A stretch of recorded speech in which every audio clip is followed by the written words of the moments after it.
ಉತ್ತರ ಕನ್ನಡ ಜಿಲ್ಲೆಯಲ್ಲಿ ಕಾನೂನುಬದ್ಧವಾಗಿ ಕಾರ್ಯನಿರ್ವಹಿಸುತ್ತಿರುವ ರಿಕ್ರಿಯೇಷನ್ ಕ್ಲಬ್ಗಳಿಗೆ ಪೊಲೀಸರು ಅನಾವಶ್ಯಕ ಕಿರುಕುಳ ನೀಡುತ್ತಿದ್ದಾರೆ ಎಂದು ಜಿಲ್ಲಾ ರಿಕ್ರಿಯೇಷನ್ ಕ್ಲಬ್ ಅಸೋಸಿಯೇಷನ್ ಅಧ್ಯಕ್ಷ ವಾಸು ನಾಯ್ಕ್ ಭಟ್ಕಳದಲ್ಲಿ ಆರೋಪಿಸಿದ್ದಾರೆ. ಭಟ್ಕಳ ನಗರದಲ್ಲಿ ಸೋಮವಾರ ಸಂಜೆ ಹಮ್ಮಿಕೊಂಡಿದ್ದ ಮಾಧ್ಯಮ ಗೋಷ್ಠಿಯಲ್ಲಿ ಮಾತನಾಡಿದ ಜಿಲ್ಲಾ ರಿಕ್ರಿಯೇಷನ್ ಕ್ಲಬ್ ಅಸೋಸಿಯೇಷನ್ ಅಧ್ಯಕ್ಷ ವಾಸು ನಾಯ್ಕ್, ಉತ್ತರ ಕನ್ನಡ ಜಿಲ್ಲೆಯಲ್ಲಿ 30 ರಿಕ್ರಿಯೇಷನ್ ಕ್ಲಬ್ಗಳು ಕಾನೂನುಬದ್ಧವಾಗಿ ಲೈಸೆನ್ಸ್ ಪಡೆದು ಕಾರ್ಯನಿರ್ವಹಿಸುತ್ತಿವೆ.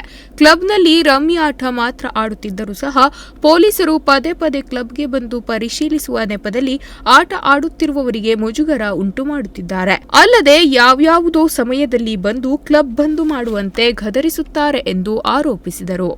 ಸಾಧಾರಣ ಒಂದು 30 ರಿಜಿಸ್ಟ್ರೇಷನ್ ಕ್ಲಬ್ಗಳು ಕಾನೂನು ಬದ್ಧವಾಗಿ ಕಾರ್ಯ ಚಟುವಟಿಕೆಯಲ್ಲಿ ನಿರಂತರವಾಗಿ ನಡೆಸ್ತಾ ಇದೆ. ಹಿಂದೆ ನಾವು ಸಾಧಾರಣ 3 SP ಇರಬೇಕಾದಾಗೂ ನಮಗೆ ನಾವು ಏನೇನು ಡಾಕ್ಯುಮೆಂಟ್ಸನ್ನು ಏನೇನು ಕ್ಲಬ್ಗಳಲ್ಲಿ ನಾವು ಏನೇನು ಮಾಡ್ತಿದ್ದೇವೆ ಅದನ್ನು ಡಾಕ್ಯುಮೆಂಟ್ಸನ್ನು ಪೂರ್ತಿಯನ್ನು ನಾವು ಜಿಲ್ಲಾ SP ಆದವ್ರಿಗೆ ಮೊದಲೇ ಹಿಂದೆ ಲೇಡಿ ಅವರು ಇದ್ದರು, ಒಬ್ಬರು ಸುಮನ್ ಪಡ್ನೇಕರ್ ಅಂತ ಅವರಿದ್ದಾಗಲೂ ನಾವು ಡಾಕ್ಯುಮೆಂಟ್ಸನ್ನು ಮುಟ್ಟಿಸಿ ತೊಂದರೆ ಇಲ್ಲ, ಎಲ್ಲ ಕಾನೂನು ಪರವಾಗಿ ಉಂಟು, ನಿಮ್ಮದು ಯಾವುದೇ ಕಾನೂನು ಬದ್ಧವಾಗಿ ಉಂಟು, ಯಾವುದೇ ತೊಂದರೆ ಇಲ್ಲ, ಕಾನೂನುಬದ್ಧವಾಗಿ ಮಾಡ್ಕೊಂಡು ಹೋಗಿ CC ಕ್ಯಾಮರಾ ಅಥವಾ ಎಂದು. ಈಗ ಏನಾಗಿದೆ ಅಂದರೆ ಸದ್ಯ ಒಂದು 6 ತಿಂಗಳಿಂದ ನಮಗೆ ಎಲ್ಲ ಜಿಲ್ಲಾ ಕ್ಲಬ್ಗಳಿಗೆ ತೊಂದರೆ ಆಗ್ತಾಯಿದೆ.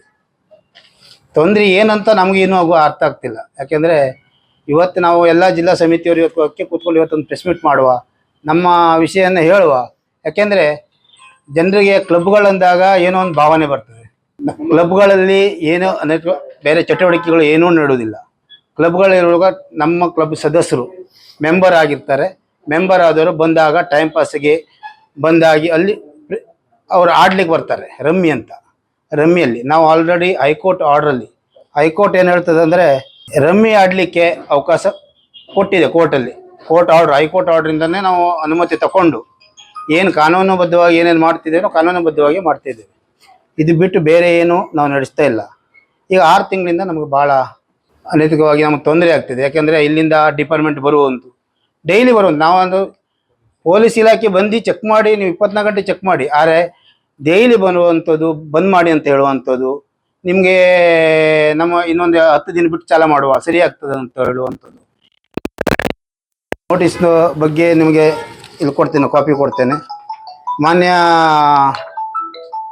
ಗೃಹ ಇಲಾಖೆ ಮಾಡಿದ್ರು, ಮಾನ್ಯ ಉತ್ತರ ಕನ್ನಡ ವರಿಷ್ಠರು ಮಾಡಿದ್ರು, ಹಾಗೆ ಭಟ್ಕಳ ಎಲ್ಲ ಠಾಣಾ ವ್ಯಾಪ್ತಿಯವರೆಗೂ ಮಾಡಿದ್ರು ನೋಟಿಸ್.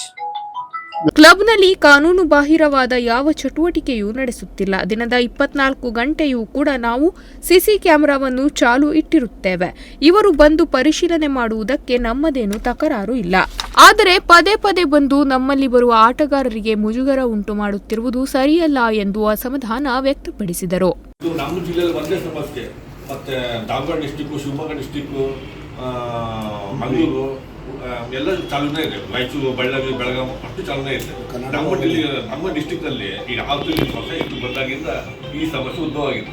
ನಾನು ಕಳೆದ 20 ವರ್ಷದಿಂದ ಇದೇ ಉದ್ಯೋಗ ಮಾಡ್ತಾ ಇದ್ದೇನೆ. ವಿರುದ್ಧವಾಗಿ ಯಾವುದೇ ಕ್ಲಬ್ಗಳು ಉತ್ತರ ಕನ್ನಡದಲ್ಲಿ ನಡೀತಾ ಇಲ್ಲ. ಯಾಕೆ ಕೇಳಿದ್ರೆ ನಾವು ಎಲ್ಲ ಪೊಲೀಸ್ ಇಲಾಖೆಯವರಿಗೂ ನಾವು ಹೇಳ್ತಾ ಇರ್ತಕ್ಕಂಥದ್ದು, ಪ್ರತಿ 24 ಗಂಟೆಗೂ ನಾವು CCTV ಫುಟೇಜನ್ನು ಅವರಿಗೆ ಕೊಡುವಂಥ ವ್ಯವಸ್ಥೆಯನ್ನು ನಾವು ಅವ್ರು ಎಷ್ಟೊತ್ತಿಗೆ ಕೇಳಿದ್ರು ಕೊಡ್ತೇವೆ. ಯಾವ ಕ್ಷಣ ಬಂದು ಕೇಳಿದ್ರು ಕೊಡ್ತೇವೆ. ಕಾನೂನು ಪ್ರಕಾರವಾಗಿ ನಾವು ಬಂದ್ ಮಾಡಬೇಕೇಳಿಲ್ಲ, ಹೈಕೋರ್ಟ್ ಜಡ್ಜೇ ಹೇಳಿರುವಂಥ ಮಾತು. ಆದರೆ ನಾವು ಯಾಕೆ ಬಂದ್ ಮಾಡಿದೆ? ಈಗ ನಿಮ್ಮ ಮಾಧ್ಯಮ ಮಿತ್ರರು ಕೇಳಿದ್ರು, ಅದೊಂದು ಕ್ಲಬ್ಬಿಗೆ ಏನು ಸಪ್ರೇಟು ಏನಾದರೂ ರೂಲ್ಸ್ ಇದೆಯಾ ಹೇಳಿ. ಎಲ್ಲ ಕ್ಲಬ್ಬಿಗೂ ಇರ್ತಕ್ಕಂಥ ರೂಲ್ಸ್ ಒಂದೇ. ನಾವು ಈಗ ಸ್ಟಾರ್ಟ್ ಮಾಡಿ ನಾವು ಕಾನೂನು ಮುಖಾಂತರವಾಗಿಯೇ ನಾವು ರೂಲ್ಸನ್ನು ಫಾಲೋ ಮಾಡೋದು ದೊಡ್ಡ ವಿಚಾರ ಅಲ್ಲ. ಆದರೆ ಬಂದು ಆಡ್ತಕ್ಕಂಥ ಆಟಗಾರರಿಗೆ ಈ ಪೊಲೀಸ್ ಇಲಾಖೆಯವರು ಮತ್ತೆ ಬರೋದು, ಎನ್ಕ್ವೈರಿ. ಹೈಕೋರ್ಟ್ ಆದೇಶವಿದ್ದರೂ ಸಹ ಕ್ಲಬ್ಗಳನ್ನು ನಡೆಸಲು ಬಿಡುತ್ತಿಲ್ಲ. ಕಳೆದ 6 ತಿಂಗಳಿನಿಂದ ಜಿಲ್ಲೆಯಲ್ಲಿ ರಿಕ್ರಿಯೇಷನ್ ಕ್ಲಬ್ಗಳಿಗೆ ಕಿರುಕುಳ ನೀಡಲಾಗುತ್ತಿದ್ದು, ಜನವರಿ 28ರಿಂದ ಎಲ್ಲ ಕ್ಲಬ್ಗಳನ್ನು ನಾವು ಪುನರಾರಂಭ ಮಾಡುತ್ತಿದ್ದೇವೆ. ಕ್ಲಬ್ಗಳು ಬೈಲಾ ಮತ್ತು ಕಾನೂನುಬದ್ಧವಾಗಿ ಕಾರ್ಯನಿರ್ವಹಿಸುತ್ತಿವೆ. ಪೊಲೀಸ್ ಇಲಾಖೆಗೆ ನಾವು ಯಾವ ಸಂದರ್ಭದಲ್ಲೂ ಬೇಕಾದರೂ CCTV ಫುಟೇಜ್ಗಳನ್ನು ನೀಡಲು ಸಿದ್ಧರಿದ್ದೇವೆ. ನಮ್ಮ ಚಟುವಟಿಕೆಗಳು ಕಾನೂನು ಬಾಹಿರ ಇದ್ದರೆ ಅವರು ನಮ್ಮ ಮೇಲೆ ಕ್ರಮ ಕೈಗೊಳ್ಳಲಿ. ಬೇರೆ ಜಿಲ್ಲೆಯಲ್ಲಿ ರೀಕ್ರಿಯೇಷನ್ ಕ್ಲಬ್ಗಳು ಯಾವುದೇ ತೊಂದರೆ ಇಲ್ಲದೆ ಕಾರ್ಯನಿರ್ವಹಿಸುತ್ತದೆ. ಆದರೆ ಉತ್ತರ ಕನ್ನಡದಲ್ಲಿ ಮಾತ್ರ ರೀಕ್ರಿಯೇಷನ್ ಕ್ಲಬ್ ಕಾರ್ಯನಿರ್ವಹಣೆಗೆ ಅಡೆತಡೆ ಉಂಟಾಗಿದೆ ಎಂದು ಆರೋಪಿಸಿದರು. ಇಲ್ಲ ಮುಂಚೆ ಏನಿಲ್ಲ. ಮುಂಚೆ ನಮಗೆ ಸುಮನ್ ಪಟ್ಕರ್ SP ಇದ್ದಾಗ ಅವರ ಆಫೀಸಿಗೆ ಕರೆದು ನೀವು ಕ್ಲಬ್ ಆಡ್ತಿದ್ದೀರಾ, ಯಾರು ಡಿಪಾರ್ಟ್ಮೆಂಟ್ಗೆ ಯಾರು ಹಪ್ತೆ ವಸೂಲಿ ಮಾಡ್ತಾರೋ ಅಥವಾ ಯಾರು ಕೇಳ್ತಾರೋ ಅಂದು ಕೇಳಿದ್ರು. ಯಾರಿಗೂ ₹1 ಕೊಡ್ಲಿಕ್ಕಿಲ್ಲ, ಕಾನೂನುಬದ್ಧವಾಗಿ ಉಂಟು, ನೀವು ಕಾನೂನುಬದ್ಧವಾಗಿ ನಡೆಸಿ, ಇದಕ್ಕೆ ಯಾರಿಗೂ ದುಡ್ಡು ಕೊಟ್ಟು ನೀವು ನಡೆಸುವಂಥದ್ದೇನಿಲ್ಲ ಅಂತ ಅವ್ರು ಲಾಸ್ಟ್ ಟೈಮೇ ಹೇಳಿದ್ರು. ನಾವು ಯಾರಿಗೂ ಅಂಥದ್ದನ್ನು ಕೊಡ್ತಾ ಇಲ್ಲ, ಯಾರಿಗೂ ನಾವು ಅಂಥದ್ದೇನು ವ್ಯವಸ್ಥೆ ಮಾಡ್ತಿಲ್ಲ, ಮಾಡ್ಲಿಕ್ಕೂ ಆಗುದಿಲ್ಲ. ನಮ್ಮ ತಾಲೂಕಾದಂತ ಒಟ್ಟು 12 ಇದೆ, ಟೋಟಲಿ ಜಿಲ್ಲೆ ಅಂತ 30 ಇದೆ. ಎಲ್ಲರಿಗೂ ಇದೇ ಪ್ರಾಬ್ಲಮ್. ಟೋಟಲ್ ನಮ್ಮ ಜಿಲ್ಲೆ ಅಂತ ಎಲ್ಲರಿಗೂ ಈ 6 ತಿಂಗಳಿಂದ ಇದೇ ಪ್ರಾಬ್ಲಮ್ ಶುರು ಆಗಿದೆ. 6 ಮಂತ್ ಅಂತೆ. ಮೊದಲಿಂದ ಏನು ಪ್ರಾಬ್ಲಮ್ ಇಲ್ಲ ಆಗಿತ್ತು ನಮಗೆ, ಮೊದಲಿಂದ ಯಾವುದೇ ಒಂದು ತೊಂದರೆ ಇಲ್ಲ ಆಗಿತ್ತು. 6 ತಿಂಗಳಿಂದ ನಮ್ಗೆ ಸಡನ್ ತೊಂದರೆ. ನೋಡಿ ಹೊರ ಜಿಲ್ಲೆ ಅಂದ್ರೆ ಯಾರು ಕಾನೂನುಬದ್ಧವಾಗಿ ಮಾಡ್ಕೊಂಡಿದ್ದಾರೆ ಅವ್ರಿಗೆ ಅವಕಾಶ ಉಂಟು, ಯಾರು ಕಾನೂನುಬದ್ಧವಾಗಿ ಇಲ್ಲ ಅವ್ರಿಗೆ ಅವಕಾಶ ಇಲ್ಲ.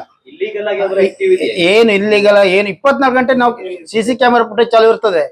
SP ಅವ್ರ ಕೇಂದ್ರ ಕೊಡ್ತೇವೆ, ನಾವು IG ಅವ್ರ ಕೇಂದ್ರ ಕೊಡ್ತೇವೆ, ಯಾರು ಕೇಂದ್ರ ಕೊಡ್ತೇವೆ. CC ಕ್ಯಾಮೆರಾ ನಾವು ಬಂದ್ ಮಾಡಿ ಇಡುವುದಿಲ್ಲ. ಅಲ್ಲಿ ನಮ್ಗೇನಾಗ್ತದೆ, ಈಗ ಡಿಪಾರ್ಟ್ಮೆಂಟ್ ಬಂದಾಗ ಏನು CC ಕ್ಯಾಮೆರಾ ಆಫ್ ಮಾಡುವಂಥದ್ದು. ಮೊನ್ನೆ ಒಂದು ಬೆಳಕಿನ ಘಟನೆ ಆಯ್ತು. ಇಡೀ CC ಕ್ಯಾಮೆರಾ DVR ಎಲ್ಲ ಎತ್ಕೊಂಡು ಹೋಗಿದ್ರು.